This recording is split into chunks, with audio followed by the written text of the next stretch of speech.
उत्तर प्रदेश की भी अगर बात करें, राजेश हमारे साथ उत्तर प्रदेश से जुड़े हुए हैं। उत्तर प्रदेश की भी महत्वपूर्ण सीटों पर आज जो है वो मतदान है। और राजेश, अगर बात करूं तो उत्तर प्रदेश से ही दिल्ली की सत्ता का रास्ता जो है वो जाता है, और कोई भी पार्टी अगर बहुमत चाहे तो 80 महत्वपूर्ण सीटें उत्तर प्रदेश से राजेश जो है वो आती हैं। प्रधानमंत्री नरेंद्र मोदी भी खुद मैदान में, एक तरीके से कह सकते हैं कि भाई वाराणसी, काशी, हर जगह। तो क्या आपको लगता है इस बार वो जो लहर थी जिसकी बात की जाती है, मोदी लहर की बात की जाती है, जो भाजपा की फेवर की बात की जाती है, वो लहर और जो राम मंदिर का मुद्दा, वो तमाम चीज़ें, वो वादे, कभी 370 आप कह लीजिए या फिर पाकिस्तान को जवाब देना हो आप ये कह लीजिए, और चाहे ट्रिपल तलाक की बात की लीजिए, आप तमाम मुद्दों को अगर समझा के दर्शकों को समझा पाएं कि उत्तर प्रदेश की जनता कितनी खुश है, उसका मूड क्या है, और इसमें भाजपा के लिए क्या है, सपा के लिए क्या है, कांग्रेस के लिए क्या है, विस्तार से।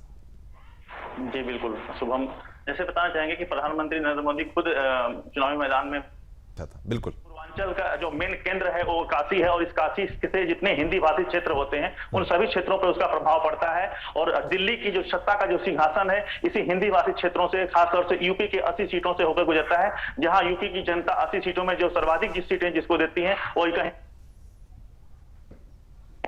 केंद्र में शासन प्रस्ताव चलाता है। अभी फिलहाल जो 2024 का जो माहौल है, यहाँ बीजेपी हो या कि जो कोर वोटर जो होते हैं, जो बीजेपी के जो सपोर्टर हैं, और इस समय काफी साइलेंट मुद्दे में चल रहे हैं, और इंडिया गठबंधन के जो सपोर्टर हैं वो थोड़ी इस समय वायलेंस में चल रहे हैं, थोड़ा सा उग्र होकर चल रहे हैं। लेकिन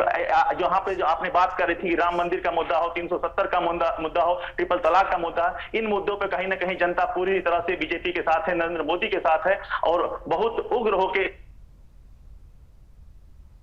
बीजेपी अपनी जो लक्ष्य है कहीं ना कहीं अपनी सरकार बनाती हुई नजर आ रही है। लोगों का भी मत है, जो हम लोगों से बात करने की कोशिश करते हैं तो वो लोग कहते हैं कि सरकार बीजेपी की चाहिए, लेकिन 400 सीटें क्यों चाहिए मोदी जी को, इसका उन्होंने एक्सप्लेन नहीं किया। तो इसलिए हम लोग नहीं चाहते कि 2024 में मोदी जी की सरकार ना बने, मोदी जी की ही सरकार बने, बहुमत से बने, लेकिन 400 पार की गारंटी नहीं है, ऐसे लोग बताते थे। जी बिल्कुल ठीक है। वो 400 पार जो है वो नारा वो सत्य होगा नहीं होगा वो तो देखिए 4 जून को पता लगेगा, और जनता ये बताती भी नहीं है किसको वोट करके आई है, शिका ये भी महत्वपूर्ण है।